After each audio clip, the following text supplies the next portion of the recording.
Good afternoon. Good afternoon. A short time ago, President Trump signed into law the Right to Try Act. As you will recall, Right to Try is a major priority for the president. He called on Congress to pass it in his State of the Union address. Right to Try gives the over 1 million Americans who die from a terminal illness every year a new tool to fight and make potentially life-saving decisions about their treatment right here at home. With the president's signature, the federal government joins with 40 states that have taken the innovative approach and approved the right of terminally ill patients to try potentially life-saving drugs. A note about tomorrow's schedule and the president's trip to Texas. While in Houston, he will meet with families of the victims from the tragic school shooting at Santa Fe High School to personally offer his condolences and support. Shortly, the president will host the White House Sports and Fitness Day with a number of activities on the South Lawn, including flag football, baseball, volleyball, golf, soccer, and track. The administration is committed to highlighting the benefits of youth sports and reversing declining participation rates through the development of a national strategy. As the mom of 3 preschoolers, I support them burning as much energy as possible, and I think sports is a great way to do that. Lastly, a special happy birthday goes out to my nephew Thatcher, who turns 1 today, so happy birthday, Thatcher. And with that, I will take your questions. Jonathan. Sarah, now that Trey Gowdy, who has actually seen all the classified information on what the FBI was doing, says that there is nothing to the allegations that they were spying on the Trump campaign, and in fact, Gowdy says that the FBI was doing exactly what they should have been doing. Given what Trey Gowdy has said, is the president prepared now to retract his allegation that the FBI was spying on his campaign? No, clearly there's still cause for concern that needs to be looked at. Let's not forget that the deputy director of the FBI was actually fired for misconduct. The president's concerned about the matter, and we're going to continue to follow the issue. But Gowdy was in the briefing. He knows what was done, and he is saying these allegations are baseless.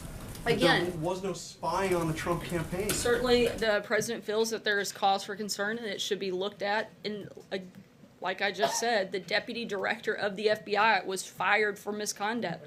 There are I'm not finished. There are a number of things that have been reported on and that show, I think, not just for the president, but a number of Americans, a large cause for concern, and we'd like to see this fully looked into, and we'll continue to follow that matter. Steve, what evidence sorry, does he Jonathan, have? we're going to keep moving so you guys can see the president. What does Secretary Pompeo need to hear from the North Koreans today at the meeting in New York for the summit to go forward? We're continuing to prepare for the meeting between the president and the North Korean leader. As the president says, if it happens, we'll certainly be ready. We've got not only the meeting that you just mentioned, Secretary of State Pompeo is meeting with the president currently, and when he finishes that meeting, he'll be headed to New York for dinner tonight, as well as a day full of meetings tomorrow. The advance team led by Deputy Chief of Staff Joe Hagan met with the North Korean team in Singapore earlier today, and again expected to do so tomorrow. And we want to thank our strategic partner in Singapore, who's been incredibly generous in agreeing to host the summit, and the president's very appreciative of Prime Minister Lee for all of their efforts. We also have reports back from the DMZ. The U.S. delegation led by Ambassador Sung Kim met with North Korean officials earlier today as well, and their talks will continue. So far, the readout from these meetings has been positive, and we'll continue to move forward in them. Do you think it will take place now, the summit, or is there a denuclearization plan taking shape? The conversation is going to be focused on denuclearization of the peninsula. That's what these ongoing conversations taking place now will be centered on, as well as this summit that would take place in Singapore. And we're going to continue, as long as that is part of the discussion, we're going to continue to shoot for the June 12th and expect to do that. Zeke? 2 questions for you. First on North Korea. In addition to the nuclear program, that North Korea also maintains other weapons of mass destruction, chemical and biological weapons. Does the president intend to raise those in a summit with Kim Jong-un? I'm not going to get ahead of all of the topics that may come up. The priority focus that we have discussed and that are in the ongoing conversations with the Secretary Pompeo as well as at the DMZ are focused on the denuclearization of the peninsula. But certainly I think a number of topics are likely to be discussed at the summit. Francesca, sorry, I'm just going to do one question today. Francesca. Thank you, Sarah. I do have two, if you'll indulge me quickly. Number one, going back I'm going to do one question a day so I can try to get as many people as possible before the sports day starts. I'll make it all one question. On North Korea and the possible summit, can you tell us what your deadline is at this point for deciding whether or not that will or will not happen? And on a completely separate topic, Kim Kardashian is supposed to be at the White House today. Can you tell us a little bit more about that, who she plans to meet with? It's been reported that she'll be meeting with Jared Kushner as well as President Donald Trump.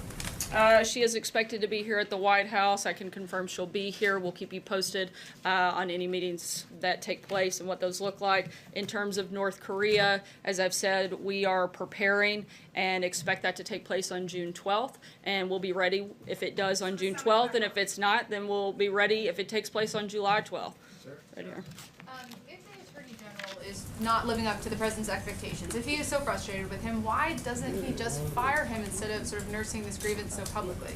Look, the President's made his viewpoint very clearly known, and I don't have any personnel announcements at this point. Stephen? Sarah, the President said during his right to try legislation signing that drug makers will soon be announcing what he called a voluntary massive drop in their prices. Is there anything more you can tell us on exactly when this is going to happen and how widespread this massive drop in prices will be?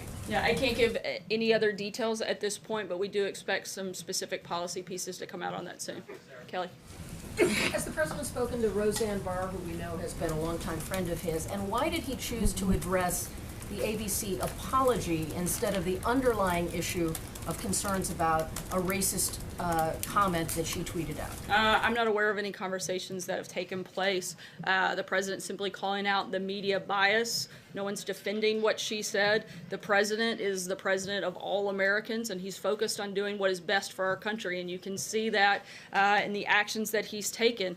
You can see where he's focused on unemployment being at the lowest since 2000, opportunity investment zones to encourage investment in underserved communities, an opioid initiative to combat a crisis that impacts all Americans. And today the President signed legislation to give patients the right to try a medication that could actually save their lives. And I'd point out that while the President signed that legislation and actually addressed America, two networks chose not to cover it and instead covered something totally different in Palace Intrigue, a massive piece of legislation that had bipartisan support that was life-changing, literally life-changing for millions of Americans. Two networks chose not to cover the President's remarks on that. He's simply pointing out the bias. The President's pointing to the hypocrisy in the media, saying that the most horrible things about this President, and nobody addresses it. Where was Bob Iger's apology to the White House staff for Jamel Hill calling the President and anyone associated with him a white supremacist?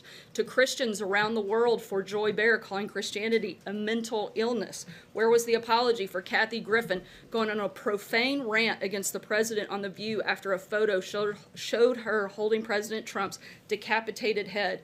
And where was the apology from Bob Iger for ESPN hiring Keith Olbermann after his numerous expletive-laced tweets attacking the President as a Nazi and even expanding Olbermann's role after that attack against the President's family? This is a double standard that the President is speaking about. No one is defending her comments. They're inappropriate, but that's what the point that he was making. Sarah. Matthew. Thanks, Sarah.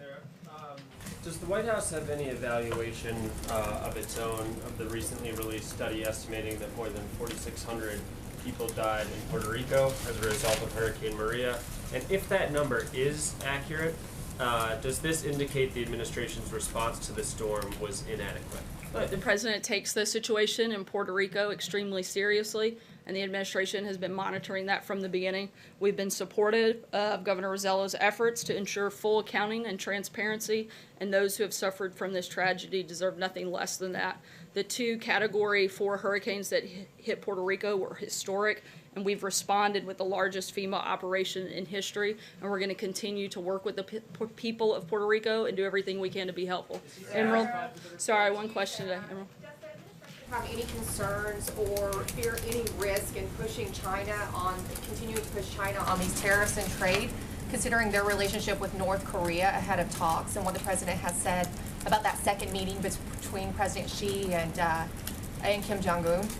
The president continues to have a good relationship with President Xi, but what the president's concerned about is making sure he stops the unfair trade practices that China is engaged in for decades, stopping the intellectual property theft that China has been engaged in, and making sure that we no longer allow China to play on a different playing field than the rest of us. He's not going to allow American workers to be taken advantage of. He's going to call that out, and he's going to step up and make those changes. At the same time, we're continuing to work with China and continuing to have conversations when it comes to North Korea, and we hope that those will continue. John? Thank you, Sarah. Given the turbulent political situation in Italy right now, is the administration monitoring it as well as the devastating effect it appears to be having on the markets in Southern Europe? And will the president consider strong intervention in that situation through the IMF, very much as the previous administration did with Greece 2 years ago? Italy is one of our closest allies, and we look forward to continuing to work closely with the new government after it's formed.